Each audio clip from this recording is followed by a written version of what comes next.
Hello, everybody. Welcome back to Run and Code, humor in South Texas law enforcement. I'm your host, T-Bone. Got my partner with me, J-Man, as always. J-Man, What's up, man? How's it going? It is getting cold, man. This fucking South Texas. You think South Texas don't get cold. If you've never been here, whew, yeah, it does.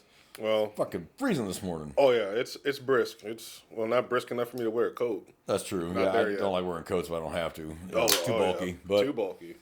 so, again, sorry for the delay. Holidays. We're different schedules. We feel bad we don't get these episodes out like we should be. It sucks. I'm sorry. We're trying to work on it, I promise. Fingers crossed, doing our best. But life's been busy.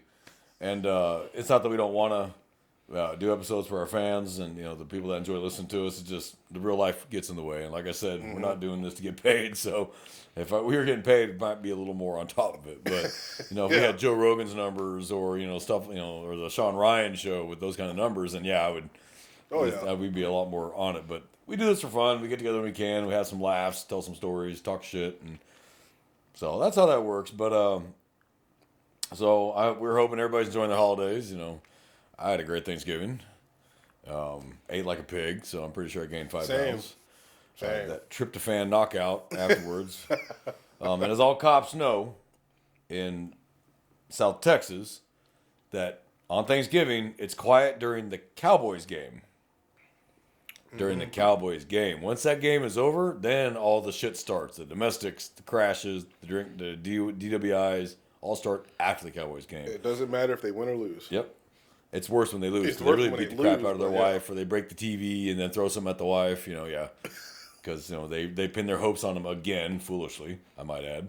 So Oh, you never know, man. But the way the NFL looks right now, I'm not even interested. yeah, I don't care like, about any of none them of the anymore. teams that I want to see even go. I'm like, whatever. Well, for those that don't know, I'm a baseball fan, and my team is the San Francisco Giants, and I say that unashamedly. I'm a San Francisco Giants fan, always have been, and last year they sucked. Year before they sucked, but they're still my team. But I don't go losing my mind when they lose. So okay, moving on. There's 162 games in the season, so maybe tomorrow, maybe the day after. And then, of course, they start to do really well and then blow it right before right before the end. It's like, well, sounded good. And, I don't know if you want to put your team up. Oh yeah. It's kind of funny. I'm an Orioles fan first. Love the Orioles since a kid. I didn't want to put you out there like that in case But- you were ashamed. I didn't want to do you I'm- like that. But I'm also a Yankees fan. They're division rivals. It just doesn't make. We but may, I have, to, I we don't may have know. to cancel this podcast. I don't know. I like the Bronx Bombers too. Shout out to the BX. As long as you didn't say the Dodgers, because I'm a Giants fan. Those are mortal enemies. Giants and Dodgers are mortal enemies.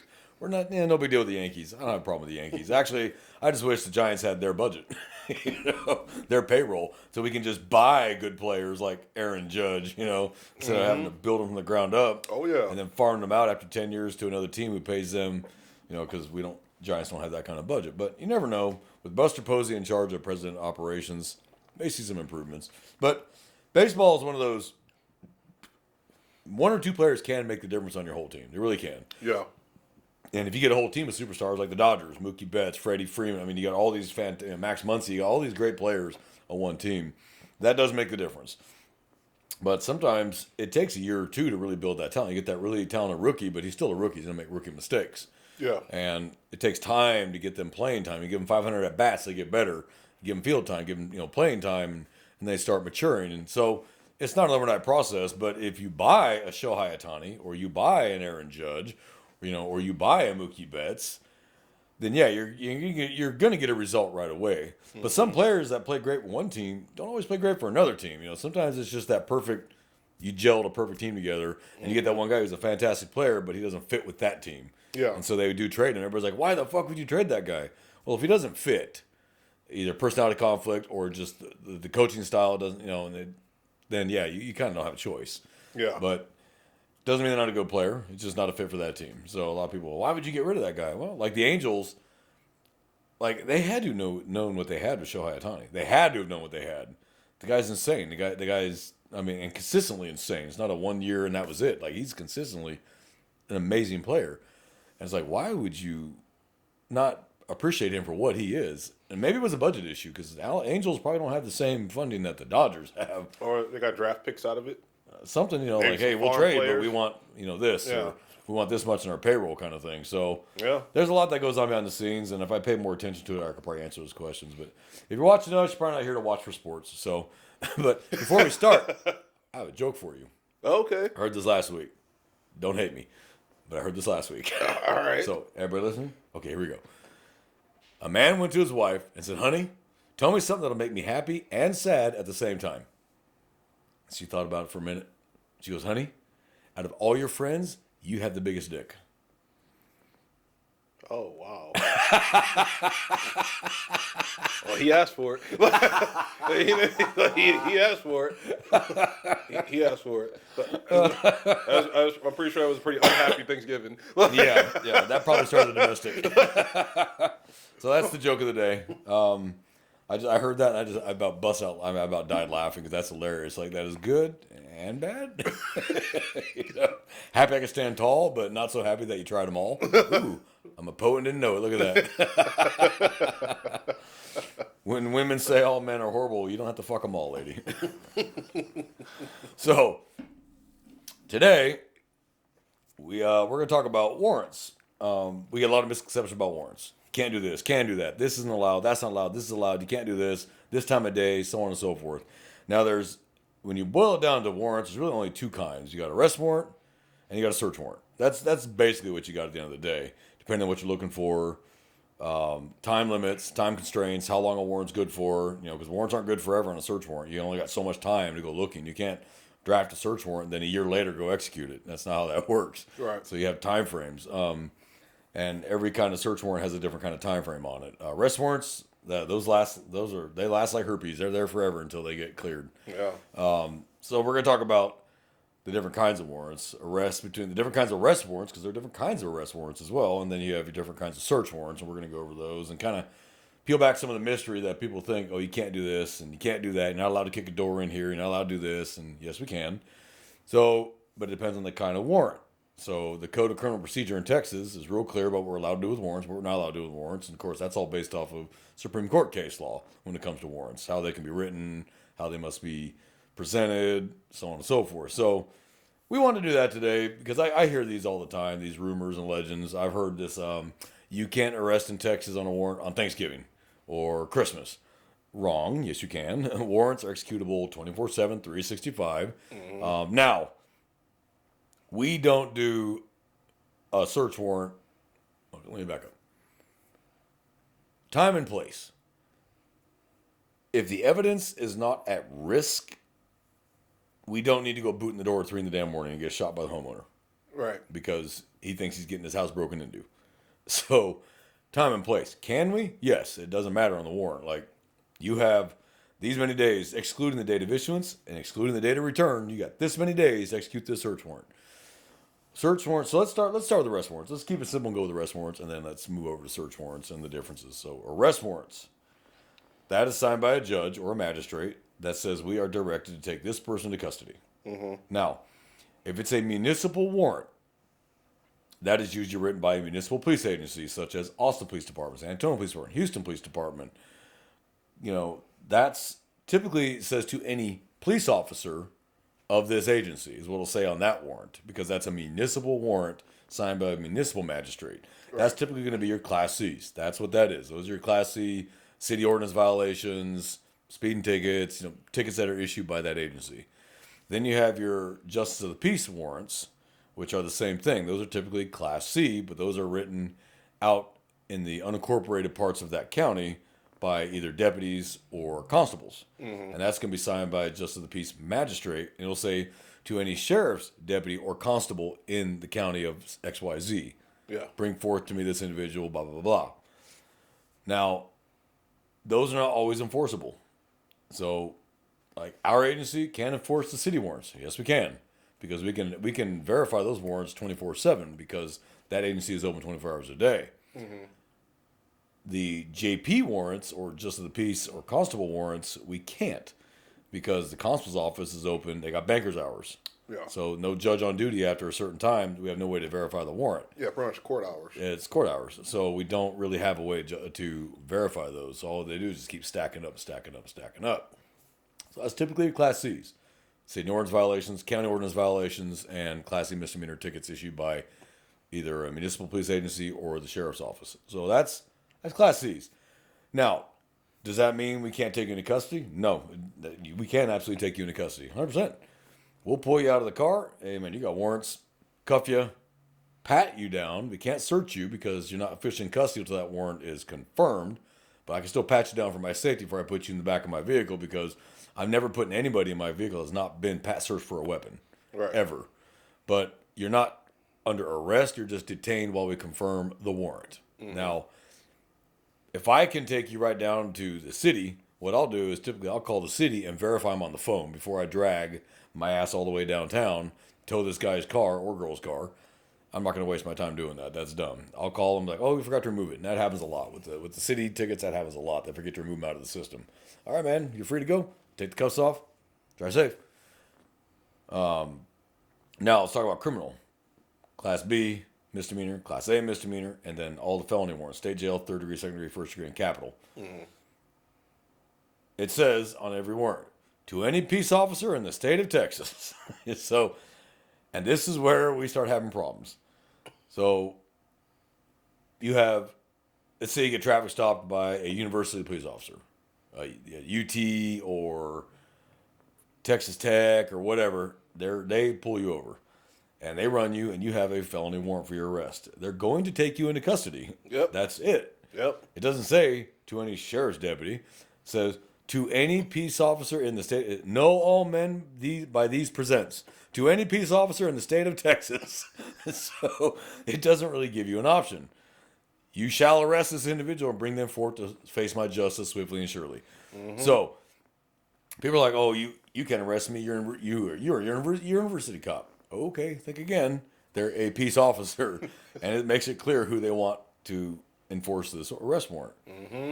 And that's B to capital. Yep. That's lowest misdemeanor B all the way to capital offenses to any peace officer in the state of Texas. Now, there are extradition limits. Yes. If it's a Class B misdemeanor, we're not going to extradite from Dallas for a Class B. We're just not going to do that. That's a waste of gas and time. Let him bond out, whatever. We'll get him next time he's in town. Felonies typically are extraditable in the entire state of Texas. Mm-hmm. We typically will extradite any felony in the state of Texas. Now, you can bond out, usually typically from whatever county jail that picked you up. Let's say you were in El Paso visiting and you're from Houston, and Houston issues a felony warrant for you, and you get pulled over in El Paso, opposite sides of the state, that don't matter. They're going to take you into custody, confirm the warrant, and then bring you down to the El Paso County Jail. But if there's a bond allowed, you can bond out from the El Paso County Jail. Yes. But you still need to appear in court in Houston. You can't just duck the warrant. You still got to appear, because as soon as you don't appear, they just revoke that bond and reissue the warrant for the same damn offense. And then typically they start doubling the bonds.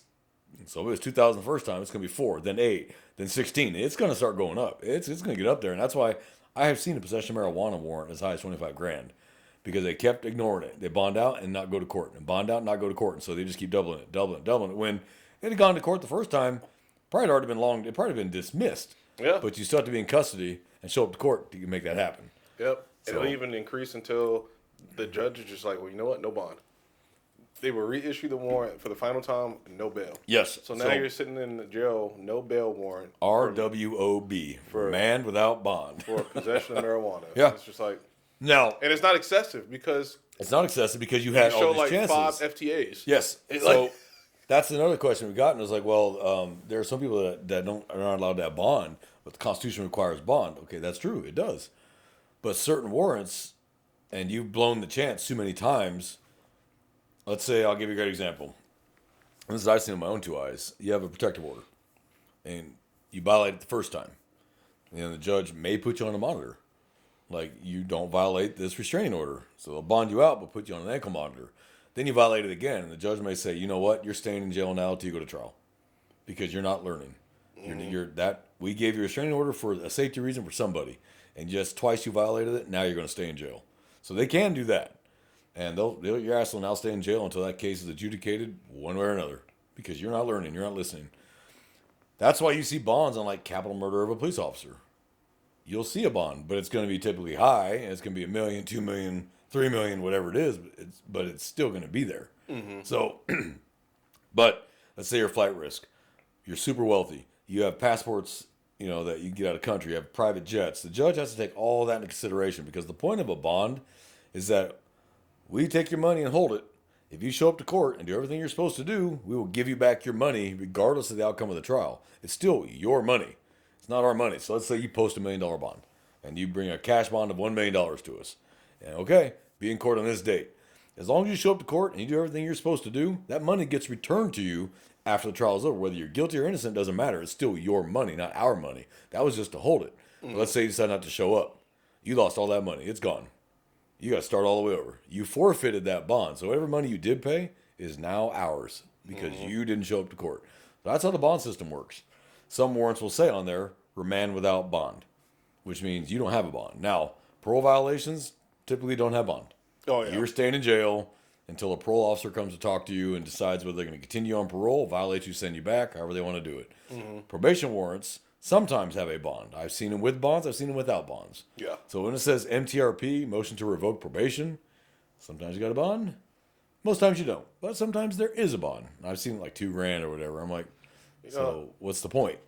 Probably just because I never thought about it. Probably research like some case law when it came to like bond settings, and because you have a right to be free from excessive bail and punishment, right? So that's an Eighth Amendment thing. So I kind of I'm gonna do that on my off at some point. I'd be curious. Let me know to find out. Yeah. But every state's different. So like this county, the typical bond for family violence is $1,600 to $2,000 the first time.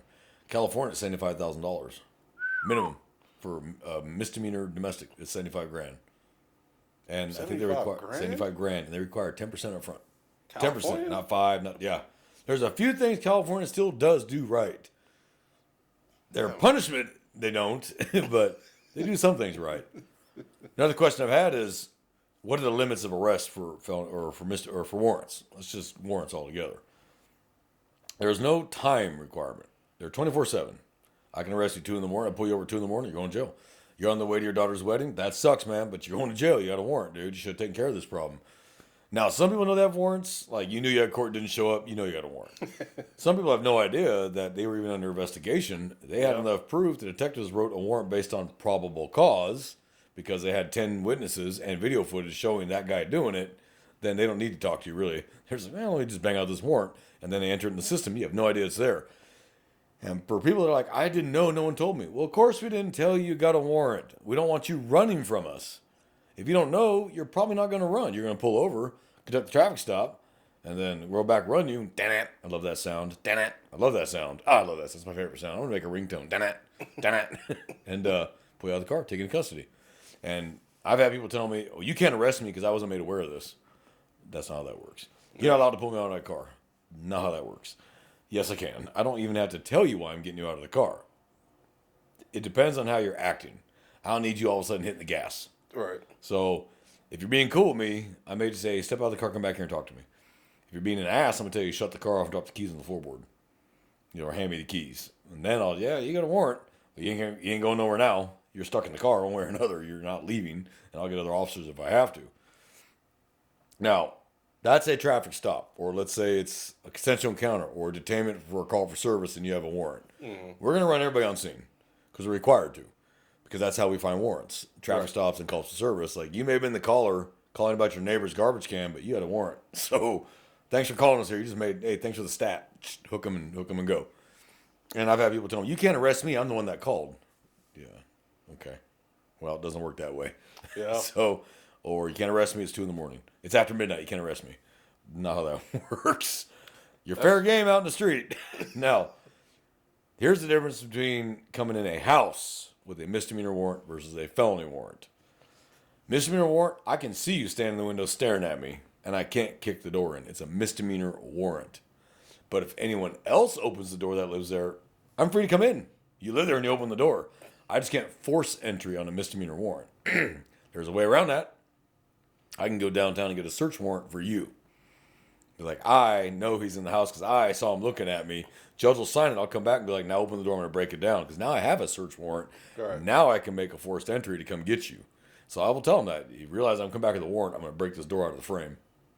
And we're not paying for it either because you could have just came to the door and opened the damn door with a search warrant. No big deal. And then you leave a copy. You always leave a copy of the search warrant.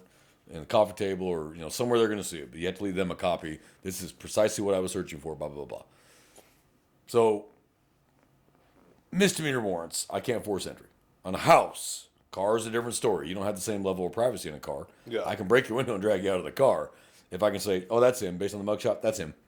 Come on, man. I can see you. The tattoo's very distinctive. Come on, let's go get out. Felony warrant, I can force entry. I can break the door down to get into you. It's a felony warrant. You bet I can. Now, am I going to do that right away? No, I'm going to be like, come on, dude. You got a felony warrant. Open the door. I'm going to break it down. I'll give you all the chance in the world to hang yourself. But if you refuse to open the door, okay, you might want to get away from the door because we're going to get that 28-pound ram and we're going to knock that door open. The whole using your shoulder to open a door, please don't do that, guys. That's how you separate your shoulder. You'll hurt yourself. It hurts like hell. You hit a solid door at full speed with your shoulder, it ain't like the movies. Mm-hmm. You're going to break your shoulder. You're going to separate your shoulder. You're going to hurt yourself bad. And now you broke the door open, but your whole arm's out of commission. And you're blocking the doorway. And you fell forward. And then, so not a good idea. Don't do that. If you're going to kick a door, the horse kick is better than the front kick. Yeah. You can generate more power in the horse kick. But what's wrong with that pose? You got your back. You got your back to the door. Yeah, that's bad too. If you're going to horse kick a door, have another officer there with you with their gun out already. So that way, if the guy does get stupid, he can shove you to the side and let him have it. Yeah. Obviously, we don't want to do that. It's not the goal. But if you're going to start shooting at my partner, well, sorry. I like him a lot more than you some days. When you get the part that farts in the Tahoe all night long, you kind of want him to get shot. Oh, yeah, the farts are safe for you when you get to the car? Yeah, it's like, oh, my God. You've been cooking for like 30 minutes? Yeah, and then you open the door. That's why when I got my first issued, like, this is my Tahoe, brand new, I got seat covers. Immediately got seat covers. Oh, man. I can watch them sons of bitches. You get 10,000 farts in a seat. You sit down and you can smell it come right up on you. Left something for you. Yep, I appreciate that. That's why I like having my own car. So, can we force entry on a misdemeanor warrant? No, not without a search warrant for person. But I can get a search warrant for person if I can write down why I think you're there. Now he's in the window looking at me. Let me throw you. No, this ain't really a curveball. But it's a question. Now, what if you're in pursuit of a person with a misdemeanor warrant and they run into their house, but you're right behind them? Their house, yes. Someone else's house, no. Great question. We've had this problem before.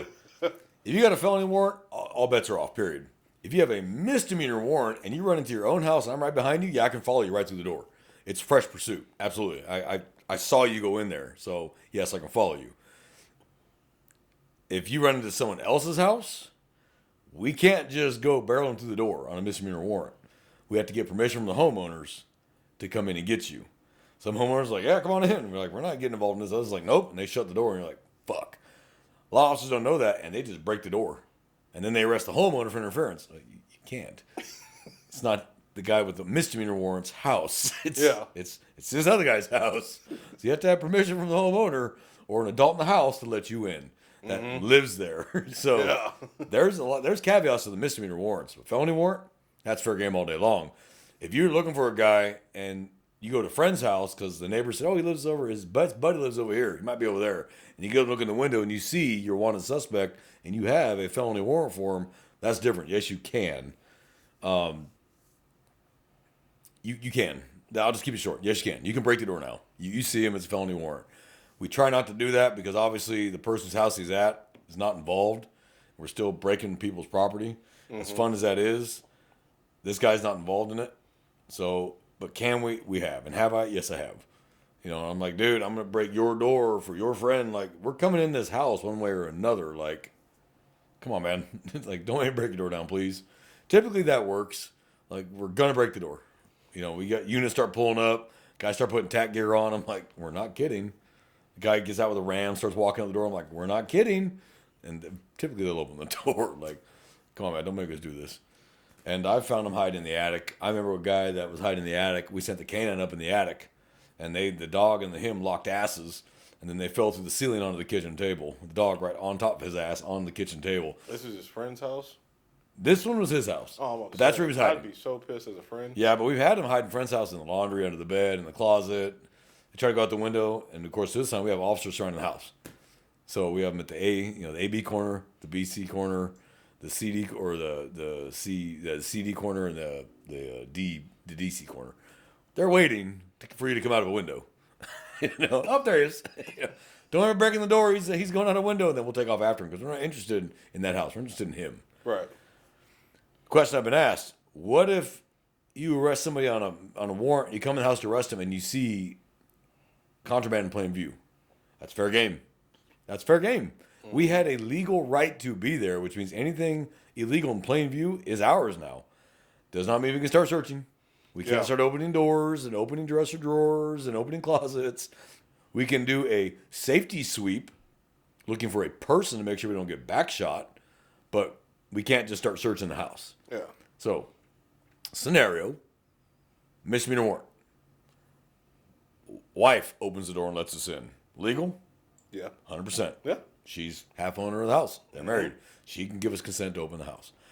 Let's say we go to hook him. We look down at the coffee table and there's a kilo of meth on the table. Can we just tear the whole house apart now? No. No. What do we need to do? Secure the house. And? Protective sweep. And get a search warrant. And get a search warrant. We can do the protective sweep for a person. And if we open the door looking for a person and we see more drugs, that's fine. But right now we're looking for a person that could hurt us. Yeah. So we can't go, hey, I found another one. Yeah, you're going to tell the investigating detective that, hey, when I was doing a protective sweep, I saw drugs in this room too. Great, that's fine.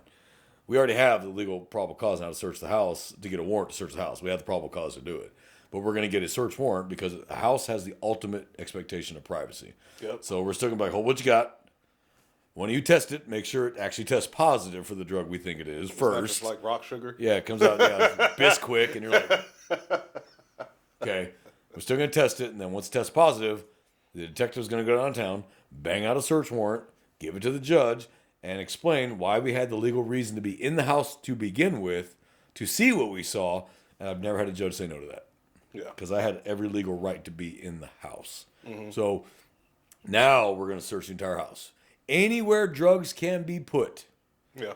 Now let's talk about that. Now let's talk about search warrants. Difference between arrest and search. Arrest is a person. Search is a person, place, or thing. Yeah. So it's three different things there. Home, your house, a domicile has the ultimate expectation of privacy. That is going to be the strictest search warrant because you have the right to have your possessions free from unreasonable search and seizure. Mm-hmm. So a car does not have the same level of privacy. Now, are there times I need to get a search warrant for a car? Yes. Yeah. So let me back up and start a different scenario. I'll pull you over on a traffic stop. Well, not you, J-Man, because someone that... Fine, you. We'll just do you. Just keep this simple and do you. You got pulled over. I smelled the smell of marijuana coming out of the car. Mm-hmm. Since marijuana is illegal to possess in the state of Texas, I now have probable cause to search the entire car and you. Mm-hmm. Because I can smell it. Right. Okay. I searched the entire car, find nothing. Let's say you just finished, you were destroying the evidence one joint at a time. Yeah, there you go. Well, shit. Open your mouth.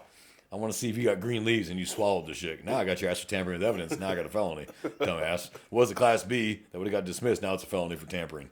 Good job, dumbass. Open your mouth. And you just see green everywhere.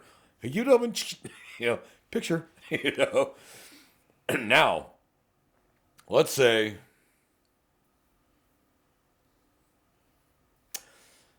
These are the ones that get touchy because the saying's always been, when in doubt, get a warrant. Yep. So when in doubt, get a warrant. It's just easier to write down probable cause and have a judge bless that and go, I agree, go ahead. Mm-hmm. Let's say, all right, here's a good one. Car's parked on the street. Not occupied, doors are locked. And neighbor calls and says, hey, I think they were selling drugs out of this car and I see a block of what looks like coke on the front seat because they've all seen 80s movies when it's all bricked up. And you walk up and you look in the window. And yeah, there's what appears to be, and you're based on your training experience, which is going to be 80s movies, a brick of cocaine on the front seat. Now, I can't go just break the door open. No. Because there's no immediate, it's going to run away on me. Right. It's called evidence at risk. The evidence is right now not at risk. It's not going anywhere. Car is parked and it's locked. So as long as you don't leave, that car is not going anywhere. What you have to do now is seize the car, tow it to the evidence yard, and then get a search warrant, and now you can search the entire car. That's a case law for that. It is. I just I can't remember what the case name law of it. is, and I should know it as a detective. I just but can't remember the I know name my for it. limits are. Yeah. So I know that evidence at risk. So let's say, because think about it this way: if I pull you over, I know the drugs in the car. I say I'm gonna let you drive home and get a search warrant. Come back there and search your car. Well, that's about the dumbest thing on the fucking planet. Because that He's gonna evidence get rid of is it. gone. It's gonna be at home. The Yeah, person's so- gonna be at home, and we just get rid of it. And like, oh yeah, AR, evidence at risk. So there's times you can see certain things because they might run away on you.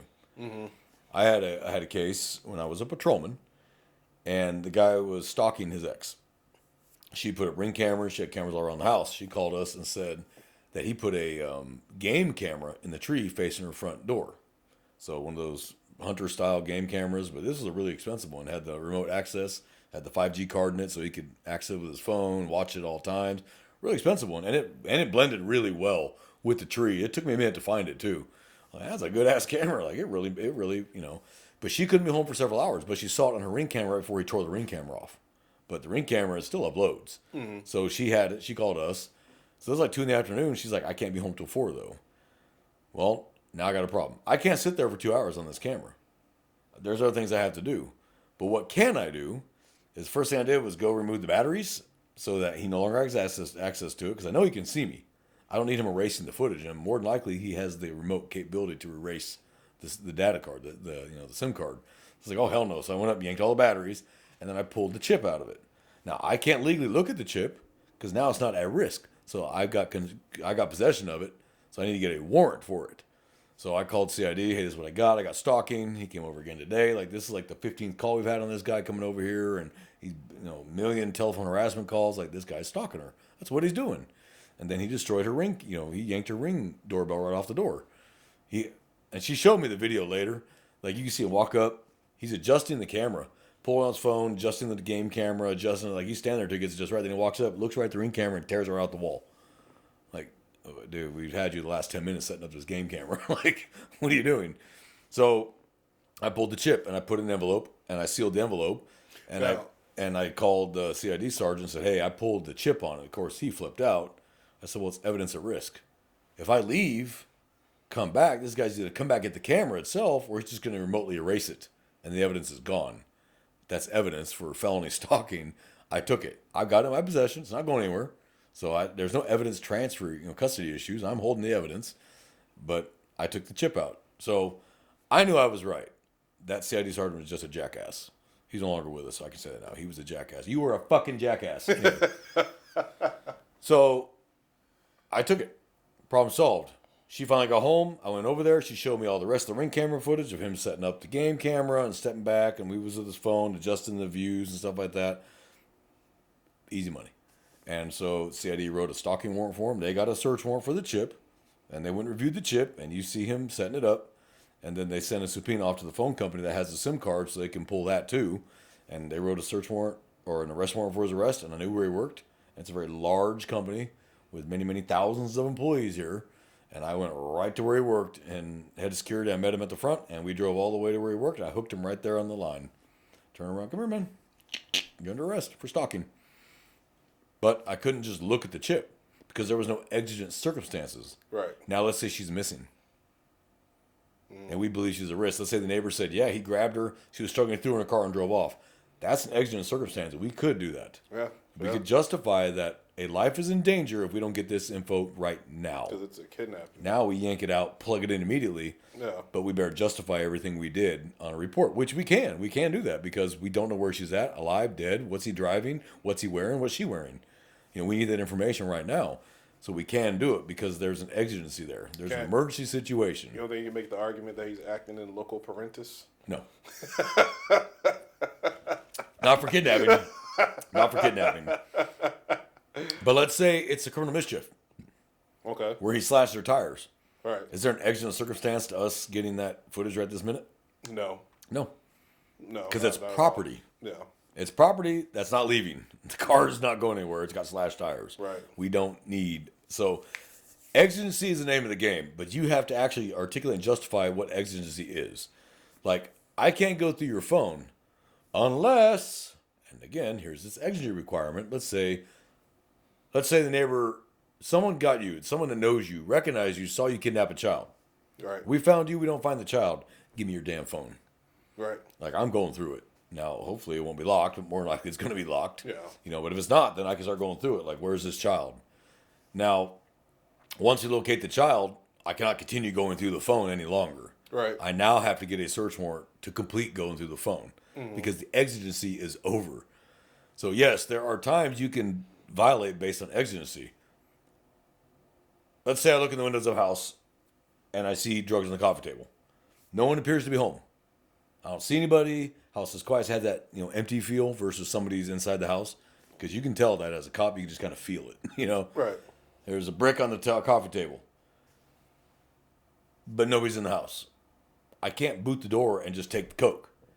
I have to get a warrant because there's nobody there to remove the evidence. Yeah. Now, same scenario, but the guy is running towards the bathroom with it.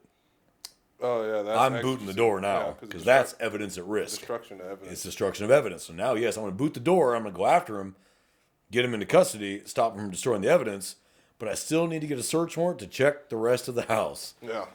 So these are really strict rules on search warrants and how they're conducted and what you can look at. So I'll give you a great example.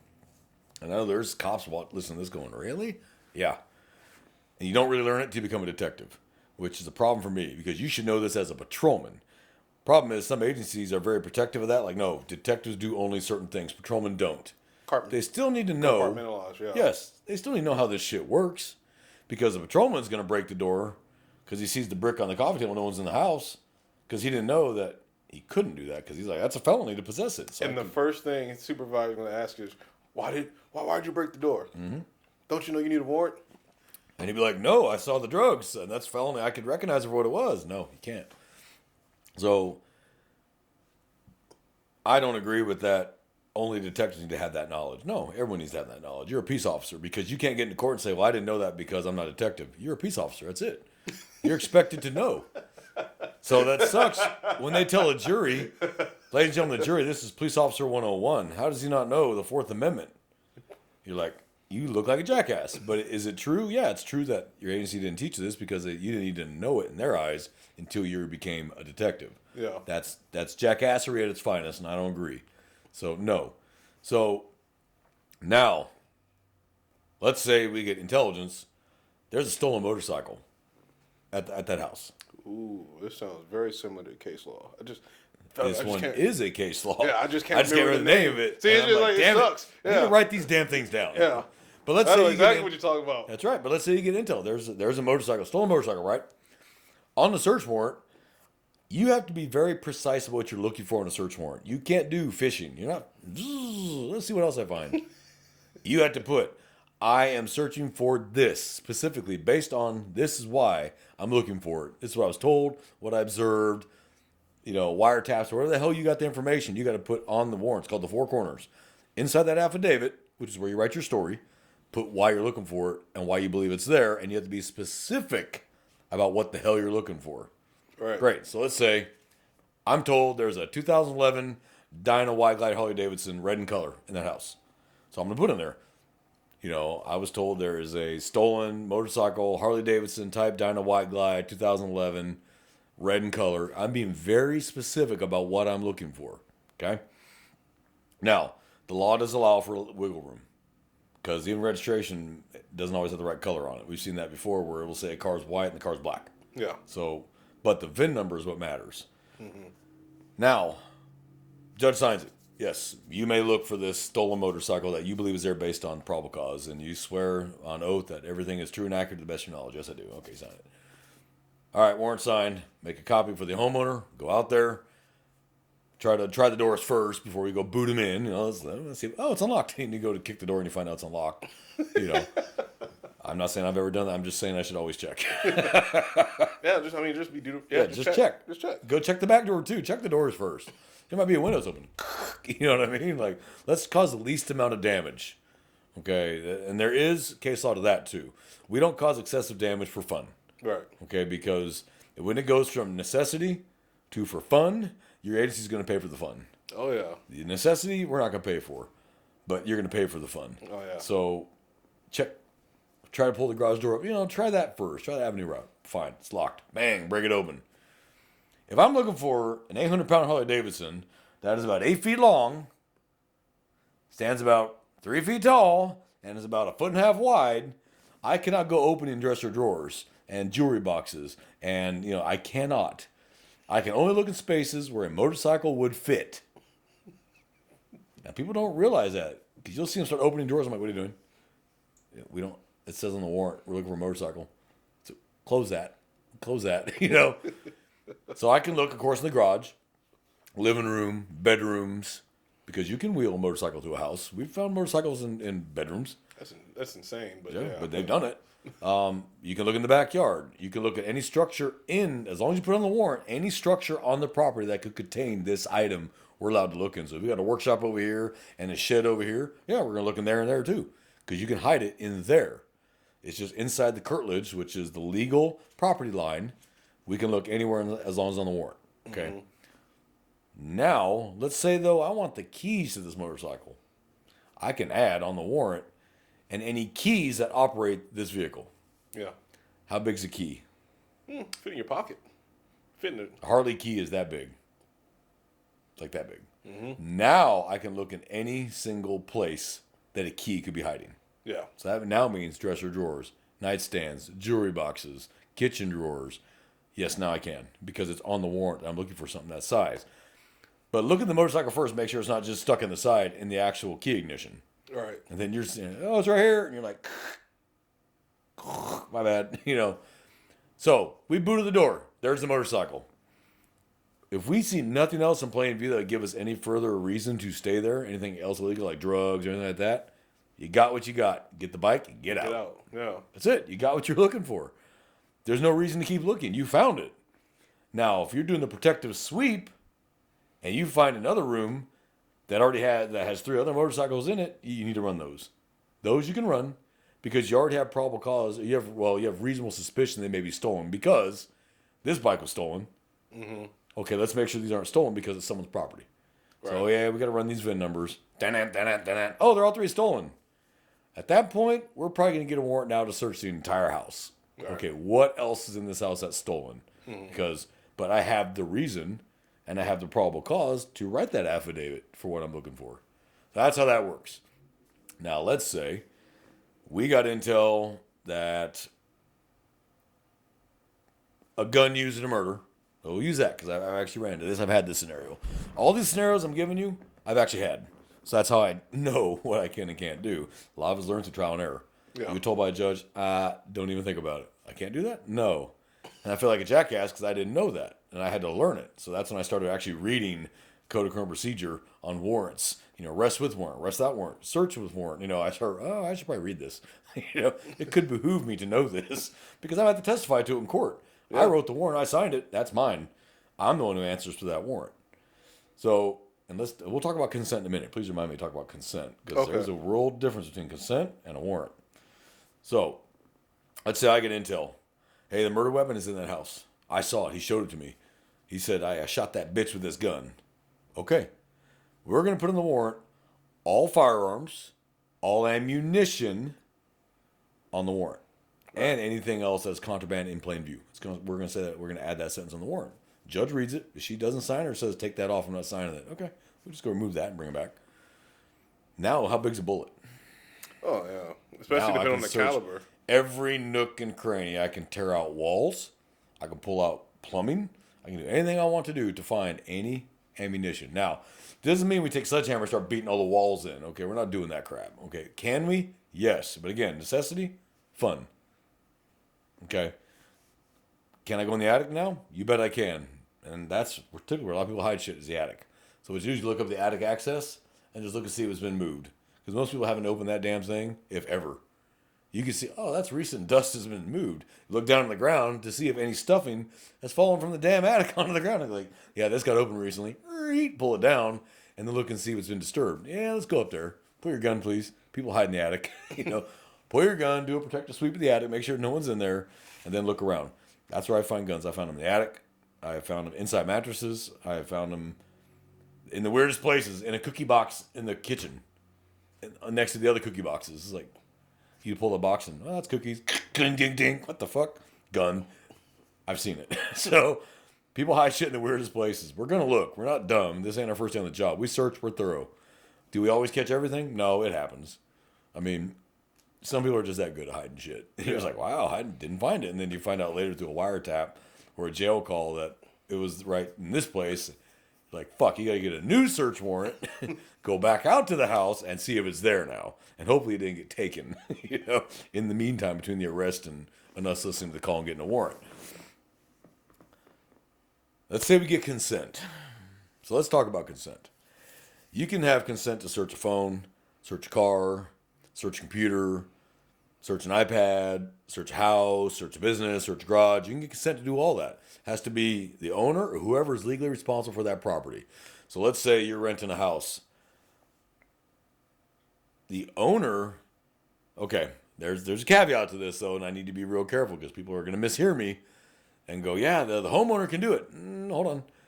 If you are renting a house, I, as the homeowner, cannot give them permission to search that house. Yeah. You are paying rent. It is your house. Yeah. So let's make that clear, guys. If the house is being rented, only the renter or an adult that lives in the house can give you consent to come in that house. Mm-hmm. Okay, the owner of the house cannot because he's relinquished rights to the search as long as you're paying and you're not been evicted. Yep. So I just want that real clear because people have done that. Well, you own the house, sir. Yeah, he doesn't live there. That's why evictions exist, so an owner can reclaim possession of the property. Possession of the property. Okay. So let's say, sir, I believe there's something illegal in your car based on blah, blah, blah, blah. Will you give me consent to search your car? And he says, yeah, absolutely. I got nothing in there. I'm smarter than the average bear. I'm going to pull out a consent form, fill the whole fucking consent form out and go, sign right there that you give me consent to search this car. Once I start searching, if he withdraws his consent, I have to stop unless I've already found contraband. Now it doesn't matter. I already found contraband, dude. Sorry. Jig's up. I got you. Sorry. The car is mine now. Okay. Consent can be withdrawn at any time, and you have to stop. Furthermore, and I've seen this, and I'm going to talk about this because there's officers that keep doing it. I'm like, you can't do that. If someone gives you consent to search their car, you can't stuff them in the back of your Tahoe, roll all the windows up, and then go up and start searching the car. He has no ability now to withdraw his consent. Yeah. So he's in there, stop. And you're like, whatever, I can't hear shit. Hey, look what I found. And then they run the tapes back. And he told you to stop searching the car 5 minutes prior to finding the contraband. You don't think a defense lawyer is going to get that tossed? Oh, yeah. Because he's going to be like, well, he told you at 10:50 to stop searching the car. At 10:55, you found the drugs. Mm-hmm. Yeah, but I couldn't hear him because you put him in a place he couldn't tell you, and you couldn't hear him. So what I would do when I was interdiction, highway narcotics, is I would pull my Tahoe up next to the car and roll down the window. All right, so you understand, you can tell me, and I would tell him. You don't have to, but I would tell him. I don't have to tell him you have the right to tell me stop at any time, but I would tell him that. You know, you can tell me stop, you want me to stop. Okay, sir, okay, and I'll start searching the car, and I can still hear him. Fair game there. I can hear him, but I've seen too many officers just throw him in the back of Tahoe, roll the windows up, and go search the car. I'm like, you can't do that. It's consent. He has the right to tell you no at any time. Unless, again, you found contraband while searching consensually. Now you found contraband. Now you can search the whole car. You're like, you got it now. You don't need his consent any longer because the car's in the same privacy as a house. Houses, again, is different. And a house is the same, though. They can withdraw their consent. Even if you find contraband, you got to stop. Yeah. But now, what do you do? Once again, search warrant. Just get a warrant. Mm-hmm. You already found contraband. Now you have probable cause to believe there's more contraband in this house. You're good. But you still have to stop. So... I've gone through with suspects. I'm like, can I look at your phone? And usually it's, oh, sorry, I got naked pictures. I'm like, I don't care about your naked pictures. I don't give a shit about your naked pictures. Unless it's a child, I don't care. Mm-hmm. And then I'll start going through the phone with them while they're sitting next to me. Like, you give me consent. We'll fill out the consent form first for consent for electronics. Put the serial number of the phone, the type of the phone. They'll sign it first. That covers me. Yeah. And then we start going through it. And if we start going through it, he goes, stop, sir, stop. I have to stop. I can't be like, come on, man. Like, let me just keep going. No, he said stop. Yeah. Stop. Unless I see something illegal. Now, do I still have to stop? Yes. Yes, I do. Get a warrant. But now I'm getting a warrant. Like, oh, I already saw it. That's mine. This phone is now property of me. And you know how many phones I still have on my damn desk? I just need to give them back. But now they're in prison or they're in jail for the long ride. And I'm like, I could go take it to their property. I'm like, I'll wait till they get out and they come asking for their phone. Here, man, here's your phone. I already got the data off it. Driving to like a TDC unit to drop off a phone, to put like a phone in property. Hell no. I'm going to put that in our property room and tell them when you got out of prison, you can come out and get it. You want to go to the Estelle unit, drop Hell off a no. phone? Or Garza West. Oh, hell no. Huntsville. Oh, no. Beaumont. No. What I'll do is I would just put it in the property room and he can come get it when he gets out. I mean, it'll be an outdated phone by then. That's the equivalent of a flip phone. They get out of prison after 20 years and go, try to open it. If it's a Nokia, it might still work. No, that's true. Yeah, it's not going to connect, but it'll turn on. It'll turn on. Yeah, So, it'll say no signal. So these are the issues with, and they're. I mean, you can do an entire probably 8-hour class on warrants and really dig deep, but the basics of search warrants are: one, you have to have probable cause to believe the item is there that you're looking for, or the person, place, or thing. You have to have probable cause that you can articulate and justify on an affidavit why you're looking for it, what crime you think has been committed, and why you think it's there. Yeah. And you have to fulfill those requirements because the judge is not just going to say, I think there's something illegal in this house and I want to search it. Not going to happen. That's a fishing expedition. You have to be specific. And it even says, I'm trying to remember the exact wording because there's an exact phrase to it. Must be able to precisely describe the item or as near as can be. So Right. if I say it's a 2011, let's say the neighbor said, my motorcycle's in there, it's a 2011 Dyna Wide Glide, it's red, and the bike turns out to be maroon. Is there a difference? No. It's describe or as near as can. Right. Good enough for me. Now he says, yeah, it's a 2011 Dyna Wide Glide, and you search the house and find a Ninja, a Kawasaki Ninja lime green. You're like, sir, there's a Ninja in here. Do you ride a Ninja? No, your bike wasn't here. Sorry. And just like you're saying, just to read the Fourth you Amendment, got just to read So it. appreciate it. Just going to read it. So read it word out. for word. Read it out. The right of the people to be secure in their persons, houses, papers, and effects against unreasonable searches and seizures shall not be violated, and no warrants shall issue but upon probable cause, supported by oath or affirmation, and particularly describing the place to be searched and the persons or things to be seized. There you go. Right out of the Constitution. It's Right basic out of the as can be. Constitution. Yeah, basic as can be. So when I write an arrest warrant for an arrest, I have to put what the offense was, what occurred. Probable That gives cause. me probable cause. Yeah. Again, that's a set of facts that leads a reasonable person to believe a crime has been committed. So I have to lay it out there. And I have to be specific enough that you can point to the penal code that was violated. 32.12, 3507, 4207, whatever the hell it is. 1901, 2, 3, or 4. One of these. And I lay it out there. Now, if it's a warrant for murder, it's going to be longer than this. If it's a warrant for murder, it's probably going to be about that long. Yeah, probably. If it's a warrant for theft, it's going to be about that long. It depends on the offense. And I've seen the ones for CSAM, child sexual assault material. It's like 3-page affidavit.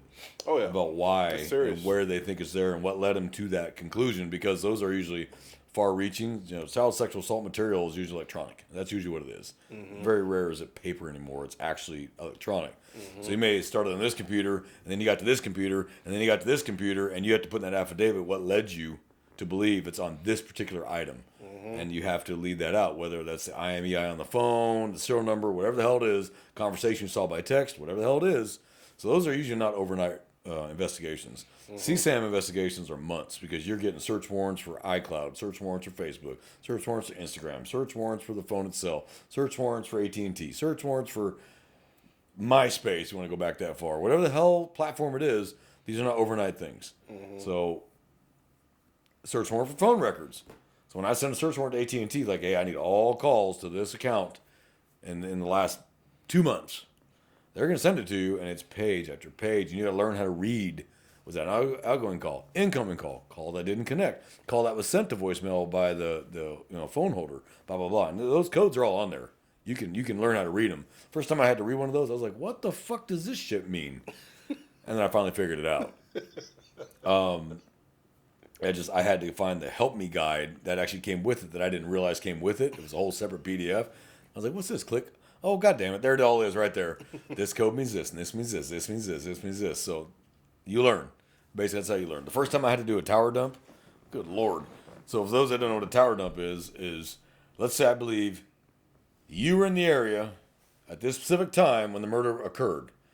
I'm going to send a warrant to T-Mobile, Verizon, and AT&T, because those are the three phone companies that run everything in the United States.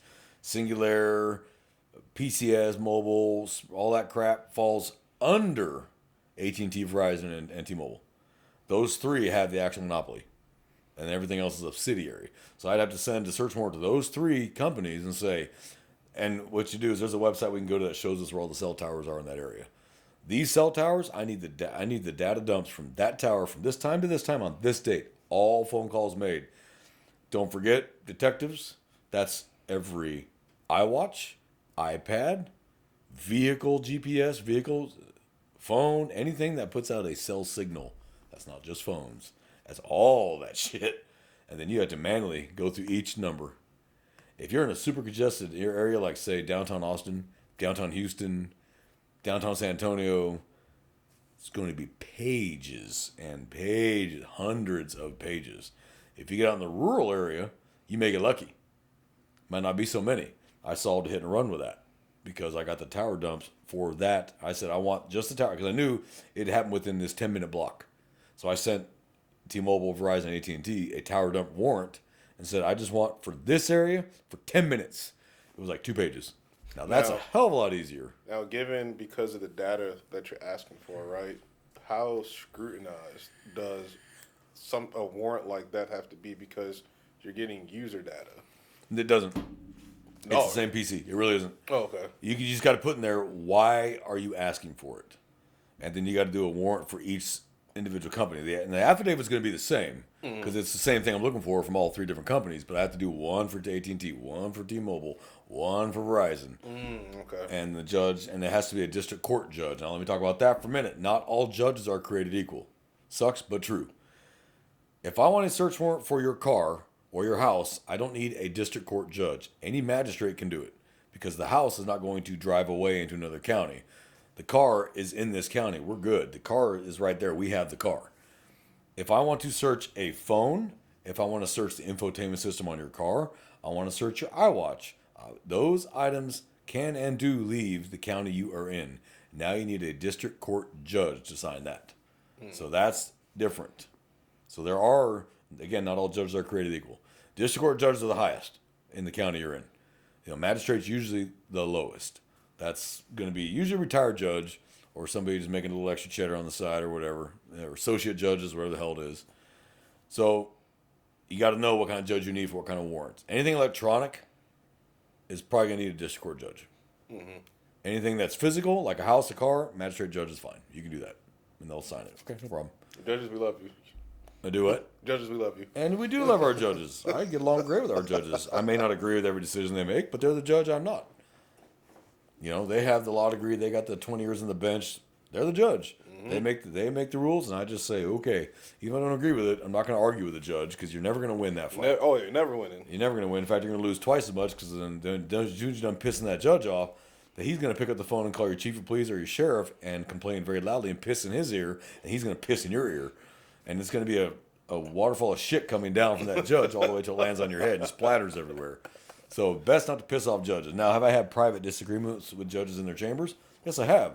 But there's a professional way to disagree with a judge. Yes. Hey, you fucking idiot. Not a great way to start. You might get to find out what your own booking is like for a couple of days for contempt. But you can say, Your Honor, respectfully, I disagree, and here's why. And as long as I have found that they're pretty reasonable if you're in private. Don't ever brace them in public. Now, there's a difference between an attorney arguing with a judge over a case law or something in open court. But if you're a police officer and you're going to talk to a judge in their chambers, and that's where I go to get the warrant signed. I go right in their chambers. Hey, Your Honor, I got a warrant. We have what's called presiding judges.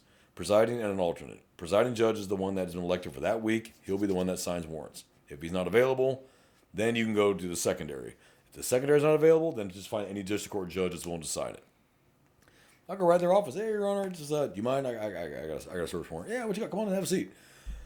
If they read it and go, oh, man, I don't agree with this, and X, Y, Z, and I can say, I hear what you're saying, Your Honor. I respectfully, though, I disagree, but here's why. this is what's going on. Now, you got to be careful with that because what a lot of people don't realize is what's called the four corners. I mentioned that phrase earlier. Well, now let me expand on what four corners means. I can only discuss with the judge what is inside that affidavit statement. That's it. I cannot discuss anything outside of that. So if I didn't put it in there, it don't exist. So I had to be really careful. Well, as you can see, Judge, I put there on the third sentence or third paragraph or whatever, blah, blah, blah. But he goes, well, who's the person? And they're not in the warrant. Four corners, Your Honor. Four corners. And you have to remind them of that sometimes. Four corners, Your Honor. And they'll get a little pissy. Well, you didn't put it in there. Okay, and I've been told, go back, rewrite it, come back. Fuck. I have a thumb drive. I'll go find a computer and fix it right there. But so that's called the four corners. So you better be thorough. Now, search warrants require far more thoroughness than arrest warrants. I know that sounds weird. Like, you have more for an arrest warrant? No, arrest warrant's super easy probable cause. You're just arresting based on probable cause. I observed so and so steal the item from the store and walk past the final point of sale. Don't need a whole lot, Right. But if I'm searching a house or a phone or a car, I need far more detail.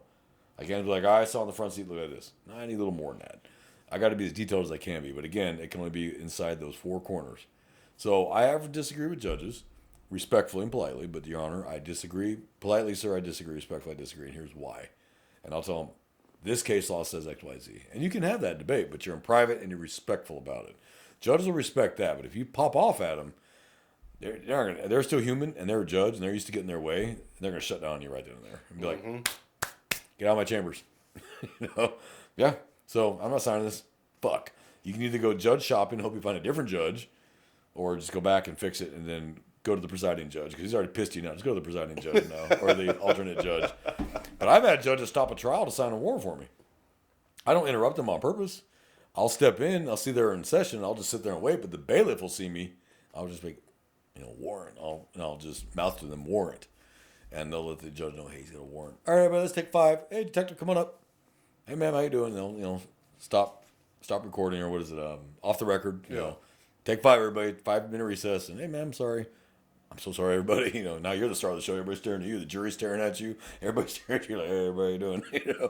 And they'll read it and sign it. Thank you, ma'am. You walk out. All right, back on the record. And that's it. It's really a simple process. It's not a whole lot, but I felt bad because I had to bring 12 search warrants to a judge who was in session. I was like, Your Honor, I have 12. And she goes, can you find the alternate? Because they were in trial. 12 warrants is a lot. And the PC was not the same on every single one of them either. So I was like, yeah, let me go find the alternate. Because I wasn't interrupting a major felony trial for 12 warrants because you would have to read each one. Every single one. Yeah. And then you got to sign it and stamp it. And then you find the next warrant. It's easier if you just tell them the PC's the same on all of them. So like if I have 3 warrants for AT&T, T-Mobile, and Verizon for the tower dumps, the probable cause is going to be the exact same on all 3. So you can just tell them the probable cause is the same on all 3. It's cell dumps. Oh, okay. And they sign it and you're good. So, but if you're like, sorry, Your Honor, the PC's not the same. They're all different. They're going to, be pissed. So on that one, I went and found the alternate who is in the chambers having lunch. I'm like, really sorry, Your Honor, but I got 12 search warrants and 2 of them are time sensitive. And he's like, come on in, sir. So, and he said, the PC the same? No, sir, I'm sorry. I try to make it easy on them because judges remember you. Yeah. You see them enough, they remember you. And they're like, oh, yeah, come on up. Hey, how you doing, detective? Oh, I'm good, sir. How you been? And half the time, they won't even read the warrant. I hate to say that, but they'll just skim the fucking warrant. And just, okay. Because they've gotten to know you. And they know that you're not gonna sell them bullshit. Now, should they read it? Yeah, they should. If you're a judge signing a felony or a search warrant, you should probably read that search warrant really thoroughly. But, hey, he signed it. I don't give a shit what he did with it. But I know what I put in there is true.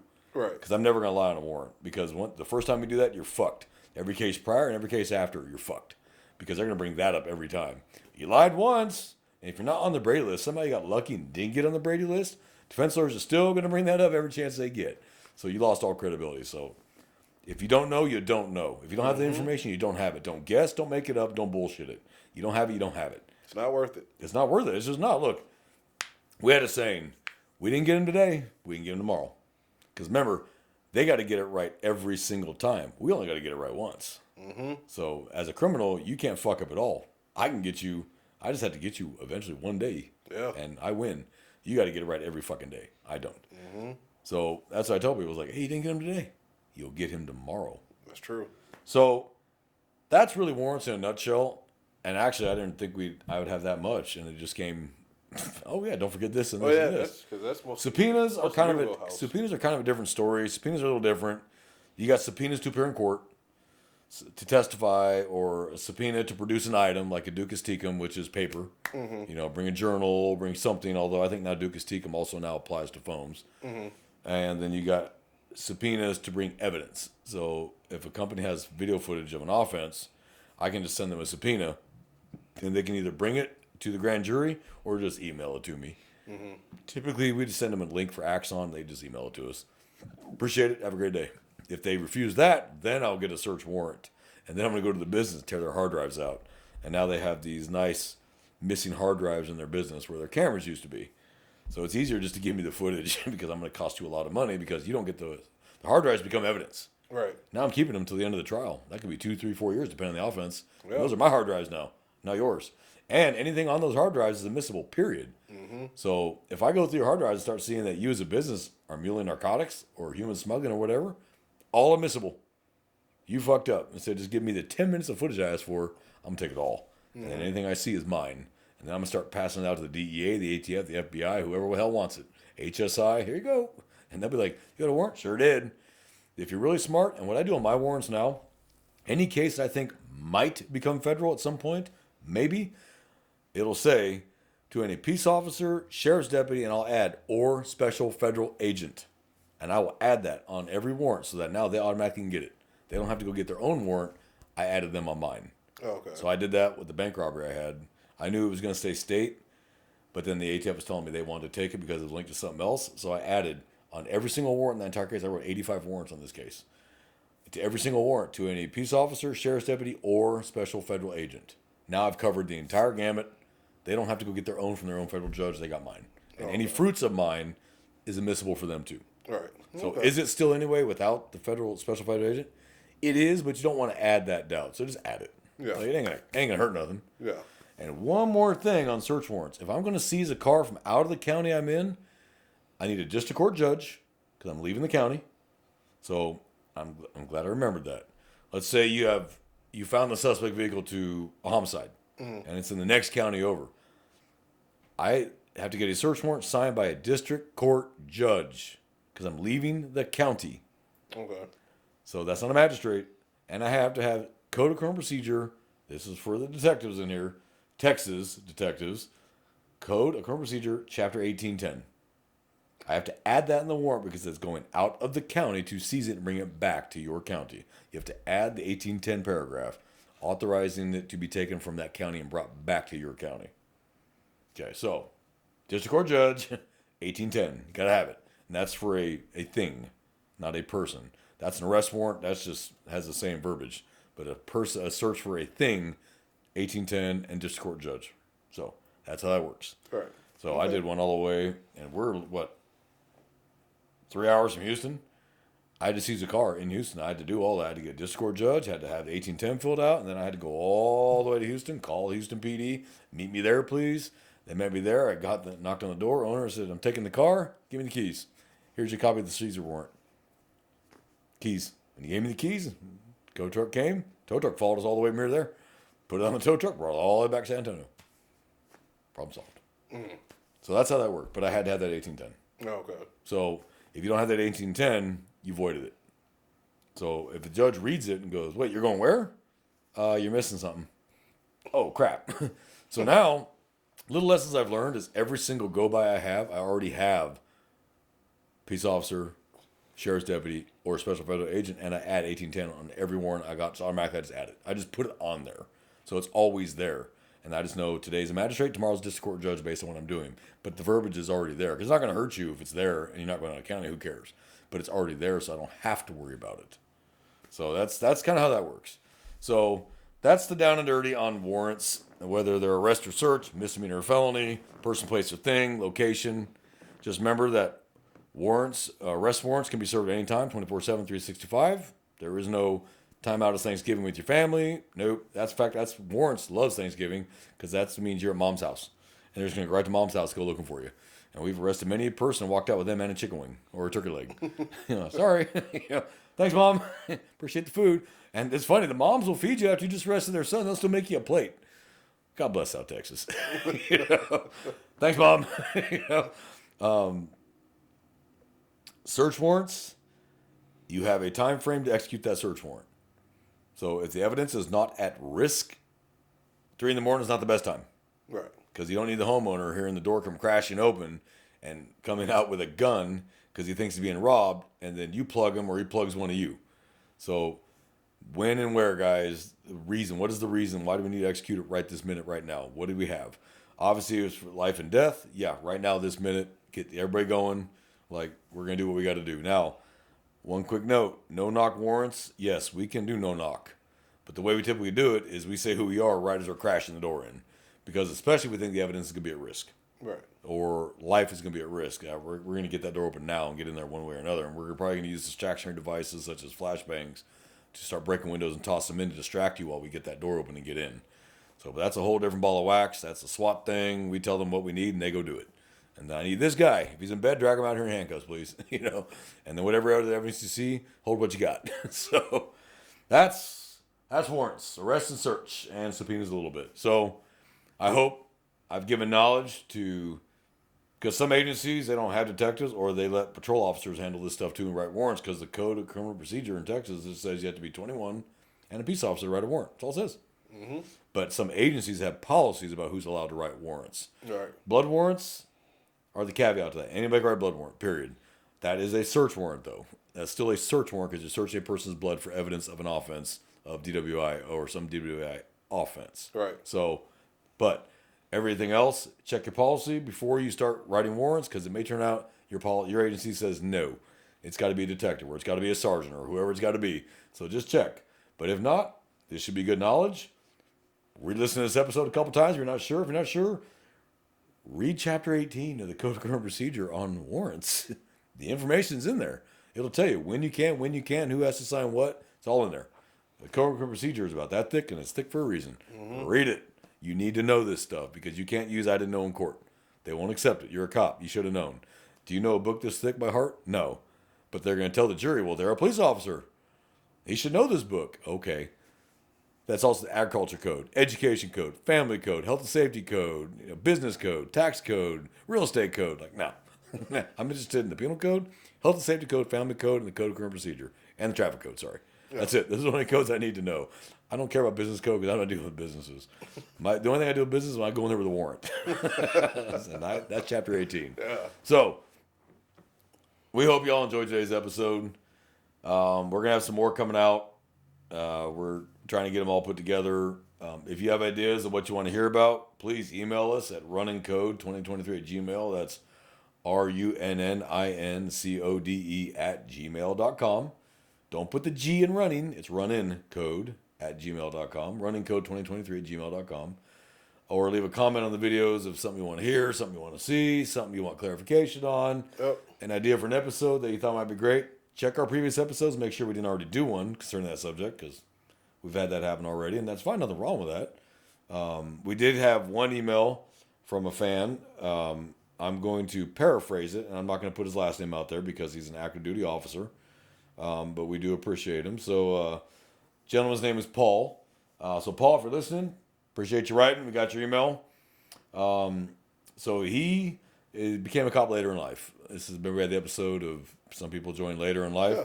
This is one of those gentlemen that he went to FTO field training on his 51st birthday. He's now 56. He's been a cop for 5 years.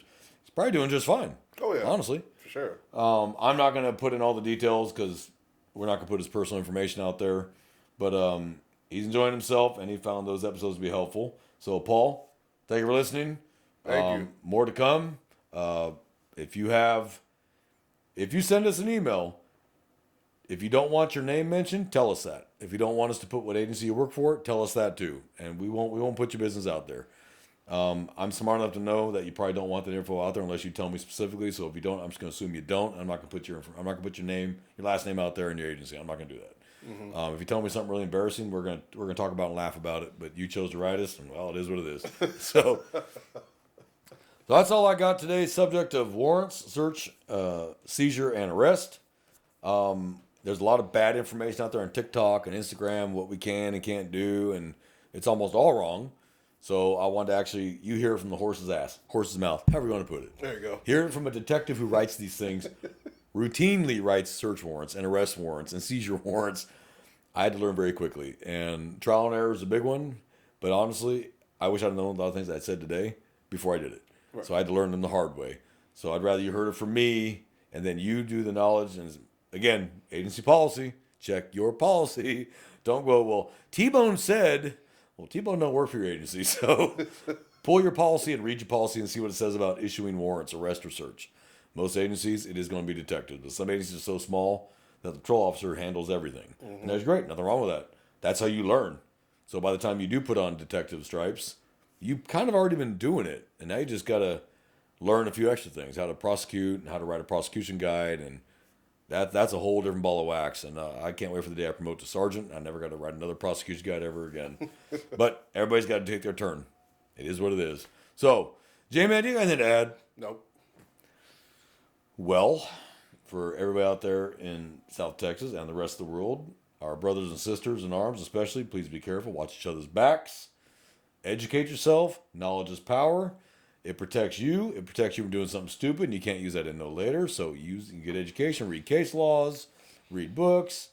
There's all sorts of books you can buy out there on this stuff that has the information out there. TCDAA, Texas, what is it? Texas County and District Attorneys Association or something like that. Yeah.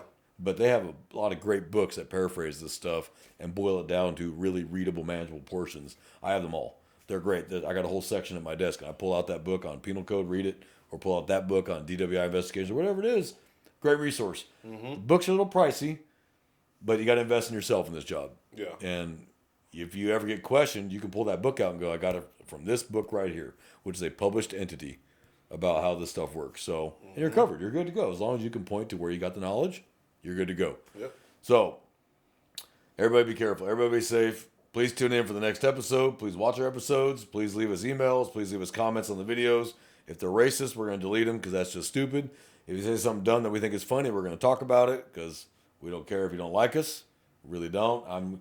When people ask, how do I sleep at night with knowing people don't like me, I tell them without underwear so they can kiss my ass. So I don't lose sleep over you not liking me. We assume if you watch us, you like us, but you could be an enemy watching us, and we're not going to lose any sleep over it. So I got. There's a line of people that want to kick my ass. You better get a number and get in line. So, J-Man and I here in South Texas, we're out of here. Yep.